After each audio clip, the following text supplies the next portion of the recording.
An historic win for the GOP and a new reality for Democrats as former President Trump prepares to return to the White House. Trump now sets his sights on his first 100 days in office as the Democratic Party focuses on its lessons learned. And joining us now is outgoing New Hampshire Governor Sununu and ABC's Executive Editorial Director John Santucci. Gentlemen, good to see you both.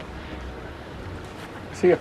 All right, Governor, we'll start with you. So your reaction from last night's results? Well, look, it's huge. I mean, I always thought Trump was going to win, but I don't think anybody really thought he was going to bring home the popular vote as well, doing better than he did in the last two. So, you know, why? I think there's a lot of why did that happen? I don't think there's any way around acknowledging that Kamala Harris's campaign was just terrible. I mean, it really was. At no point did they want to listen to the voters, look at the priorities of the voters out there and respond to that and talk about where they were going in the future. It was all about don't vote for Trump because he hates, it's an end of democracy and the abortion issue and the women's health care issue, which is an important issue, of course, but it wasn't everybody's top priority. And so I think it was just becoming very, very clear that if you're not for something, if you're not about something, if you're not about taking us somewhere, people are going to come out and say, well, we need a change and we need to change a direction. So I think there'll be a lot of finger pointing on the Democrat side on this one because there's a lot of blame to go around and in terms of where they go. But on the other side, Republicans have to deliver. And it's not just Trump. It's Congress. It's Senate. They have to deliver. Otherwise, there'll be a seismic shift of things come 2026.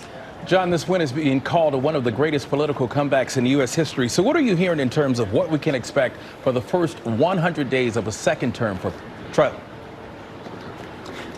Well, I listened, DeMarco. I think we have a couple hundred days to go first, and that's the transition efforts. I mean, that's really the focus at the moment for Team Trump. The former President-elect Trump, is over my shoulder at Mar-a-Lago, where he's been working the phones, talking to his campaign aides, transition officials, donors, etc., as they start to build out that effort. I don't think it's too much of a surprise, though, DeMarco, of what the key items will be. We know that Donald Trump, just listen to him as he's been crisscrossing the country campaigning for the last 2 years. This is a guy that has leaned into law and order, leaned into immigration, leaned into the crisis at the border. So really digging in on those issues first. He has said pretty clearly, DeMarco, what those items would be. So I think the first things we can look at is obviously restoring his policies when it comes to the southern border, but also a mass deportation of some kind. It's a real question of what that would look like. But one of the things that I think we all need to keep in mind here, this is not Donald Trump 2016 post-win. And what I mean by that,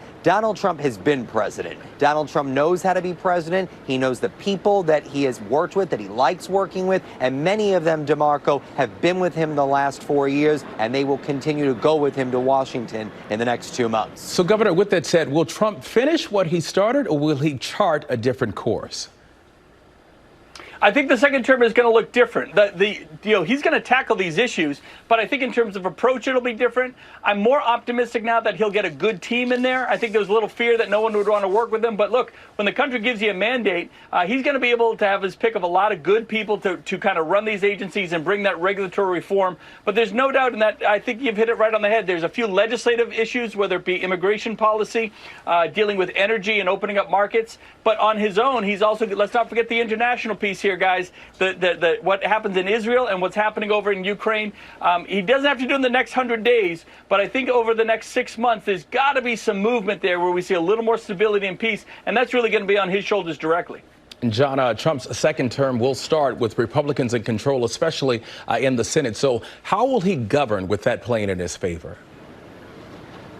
Oh, I think that's where he actually will pick up and continue, DeMarco. One of the things Donald Trump boasted about in his first term is how many judges he got through. Look at the Supreme Court as an example. I think that's one of the areas they'll lean in. And look, to, again, the point that they've been here before, they know how to get things done. They now have a Republican Senate. So his agenda, DeMarco, could go by pretty quickly if they get it through. All right, Governor Sununu and Executive Editorial Director John Santucci. Gentlemen, thank you and good to see you. We appreciate it.